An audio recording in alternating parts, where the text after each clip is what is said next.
Olá, eu quero compartilhar com você nesse momento uma palavra de Deus que se encontra no livro de Atos dos Apóstolos, capítulo 2, versículo 36 e 37. Sabeis, pois, com toda certeza, ó casa de Israel, que é esse Jesus a quem vós crucificaste, Deus o fez Senhor e Cristo. Ouvindo eles isto, compungiram em seu coração e perguntaram a Pedro e aos demais apóstolos: que faremos, irmão?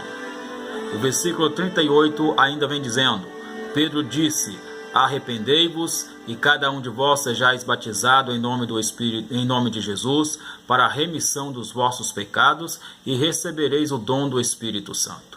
Querido, esse texto que estou a mencionar fala do dia de Pentecoste, quando os discípulos de Jesus estavam reunidos em Jerusalém e foram recebidos sobre eles o Espírito Santo de Deus.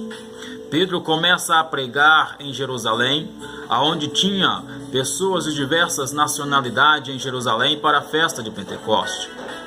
Pedro começa a pregar e a dizer àqueles homens: arrependei-vos, porque vocês mataram o Cristo, vocês negaram o Cristo, o Filho de Deus. Pedro vem dizendo: olha, a esse Jesus a quem matastes, a esse Jesus a quem vocês negastes, a esse Jesus a quem vós crucificastes, Deus o fez Senhor e Cristo.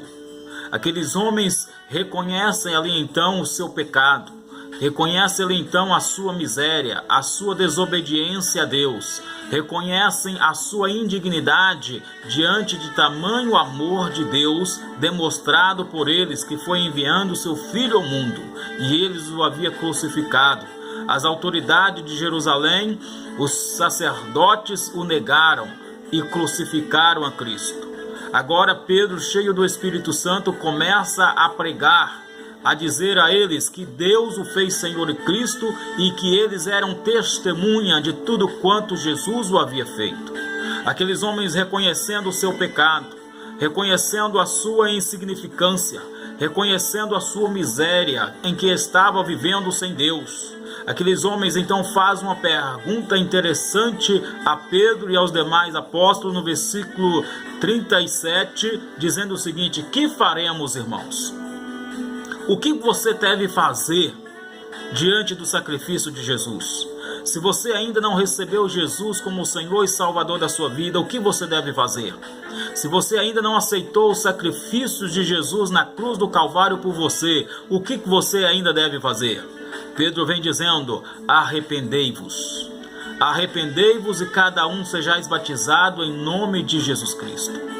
João Batista, no capítulo 3 do Evangelho de Mateus, o versículo de número 2 vem dizendo: arrependei-vos porque é chegado o reino de Deus.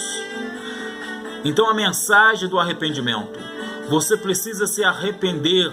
Arrepender de quê? Do seu pecado. Arrepender do tempo que você tem vivido no desprezo ao Evangelho da salvação. Você tem que se arrepender do pecado em que você tem cometido. Mas qual pecado? O pecado da desobediência à vontade de Deus.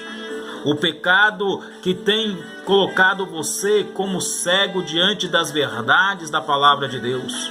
O pecado que tem feito você negar a salvação em Jesus Cristo, que eu diria é o único meio da salvação, é Jesus Cristo.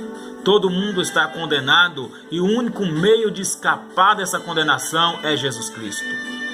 Então Pedro vem dizendo aqui em Atos dos Apóstolos capítulo 2, arrependei-vos e cada um de vós sejais batizado em nome de Jesus para a remissão dos vossos pecados. E ainda no versículo 40 de Atos capítulo 2, Pedro vem dizendo: e salvai-vos desta geração perversa. Cabe muito bem para os nossos dias a hoje. Salvai-vos dessa geração perversa, dessa geração corrupta, dessa geração pecaminosa, dessa geração que tem vivido em desobediência à vontade de Deus. Salvai-vos. Deus já enviou o meio dessa salvação, que é Jesus Cristo. Agora você precisa aceitar esse meio de salvação que é Jesus Cristo e se arrepender dos seus pecados e se arrepender das suas transgressões à verdade da palavra de Deus. convertei-vos a Cristo, e cada um de vós sejais batizado em nome de Jesus para a remissão de pecado. Querido, eu deixo essa palavra para você nesse momento. A palavra vem dizendo que o reino do Senhor está próximo, que o reino de Cristo já está próximo. Jesus está voltando e você tem ainda a oportunidade de se escapar dessa geração perversa, arrependendo, confessando o seu pecado a Cristo, entregando-se a Cristo e sendo salvo por meio dele. Que Deus abençoe a sua vida. Fica com essa palavra para o seu coração.